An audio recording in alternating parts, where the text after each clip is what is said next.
गुजरात प्रदेशना तमाम क्षत्रियो एटले के गरासदार, काठी, कायड़ा, नाड़ोदा, हाठी, माया, जागीरदार अने क्षत्रिय ठाकोर समाज इत्यादि तमाम ने एक मंच पर लाववा माटे क्षत्रिय एकता महासम्मेलनનું આયોજન કરવામાં આવ્યું છે અમદાવાદ ગુજરાતમાં તારીખ 22 ડિસેમ્બર 2024 ના રોજ બપોરે 2 વાગે।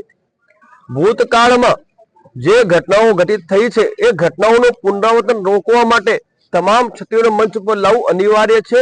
એ ઉદ્દેશ્યને ધ્યાને લઈ આ આયોજન કરવામાં આવ્યું છે। સમસ્ત ક્ષત્રિયો દ્વારા આયોજિત થવા જઈ રહ્યું છે અને અમે ક્ષત્રિય કન્યાની વ્યવસ્થાનું દાયિત્વ નિર્વહન કરી રહી છે। પુષ્પા ફિલ્મમાં શેખાવત નામનો એક પાત્ર છે અને ભંવરસિંહ શેખાવત એનું નામ છે, પરંતુ આપણે સૌ જાણીએ છીએ કે એ શેખાવત શબ્દને ઇન્સલ્ટ કરવામાં આવી છે। એ તો તમે સાઈડમાં મૂકો, જ્યારે આ હીરો ગાડીને ટક્કર મારે છે અને જ્યારે ભંવરસિંહ શેખાવત એના પુલમાં પડી જાય છે એટલે હીરો આવીને ત્યાં મુતરે છે, એટલે કેટલું મોટું અપમાન।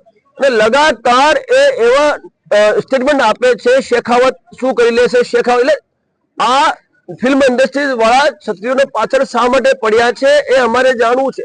નિર્માતા નિર્દેશક જેણે આ ફિલ્મ બનાવી છે એને એની ઠુકાઈ થવાની છે, કન્ફર્મ છે।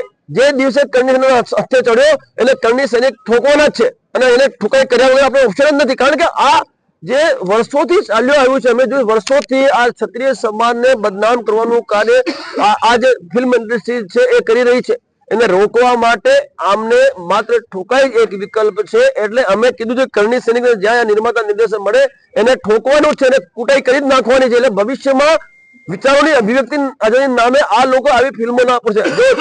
એક વસ્તુ હું ક્લિયર કરી દઉં, દેવી દેવતાઓ ફિલ્મ અમે નહીં ચલાવીએ, ધાર્મિક ગ્રંથો ઉપર ફિલ્મ અમે નહીં ચલાવીએ અને અમારા મહાપુરુષોને ખોટી રીતે ચિત્રિત કરતી ફિલ્મો અમે નહીં ચલાવીએ। અને જો અમારી જે જાતિ વિશેષ છે, ક્ષત્રિય સમાજ હોય કે કોઈ પણ જાતિ વિશેષ તમે ટાર્ગેટ કરી અને એવી ફિલ્મો બનાવશો તો અમે નહીં ચલાવીએ અને આવશ્યકતા પડશે તો નિર્માતા નિર્દેશકના ઘરમાં ઘૂસે ઠુકાઈ કરવાની અમારી તૈયારી છે। ક્ષત્રિય કરણી સેનાનું ગુજરાતના દરેક જિલ્લા, તાલુકાના ગામડા સુધી સંગઠન છે। અમારું પોતાનું કેડર છે, ભરપૂર અને બહુ મજબૂત કેડર છે। એટલે અમે છેલ્લા 2 મહિનાથી ગુજરાતના જિલ્લે તાલુકે ગામડે યાત્રા કરી રહ્યા છીએ। એટલે લાખોની સંખ્યામાં એ દિવસે ત્યાં તમામ ક્ષત્રિયો એટલે ગરાસદાર, કાઠી, કાયડા, નરોદા, હાથી, માયા, જાગીરદાર અને ક્ષત્રિય ઠાકોર સમાજની મોટી સંખ્યા તમને ત્યાં જોવા મળશે। 31% ક્ષત્રિય ગુજરાત સરકારના ચોપડે બોલે છે, એ 31% ક્ષત્રિય મંચ ઉપર લાવવું એ અમારું દાયિત્વ છે। ભૂતકાળમાં જે ઘટનાઓ અમારી સાથે બની એ ઘટનાઓનું પુનરાવર્તન રોકવું અમારું દાયિત્વ છે।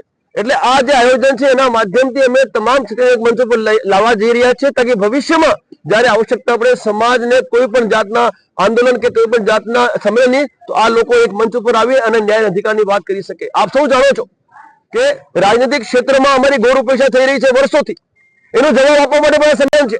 એની સાથે સાથે લોકસભા વખતે જયારે ટિકિટ રદ કરવાની માંગ કરી અને છતાણીઓની સાથે દુર્વ્યવહાર કરવામાં આવ્યો, જયારે અમારી આ પાઘડી જે આનબાન સન્માન પ્રતીક છે, સ્વાભિમાનનો પ્રતીક છે, એનું અપમાન કરવામાં આવ્યું, એને માટે એના જવાબ માટે પણ આ સંમેલન કરવા જઈ રહ્યા છીએ અમે। અને સાથે સાથે તાજેતરમાં જ આ લોકો સરકાર જે ગુજરાત સરકાર છે એમણે આર્થિક નુકસાન કરવાનું કાર્ય કર્યું છે, જે મારું કંપનીનું લાયસન્સ છે રદ કર્યું છે આ લોકોએ।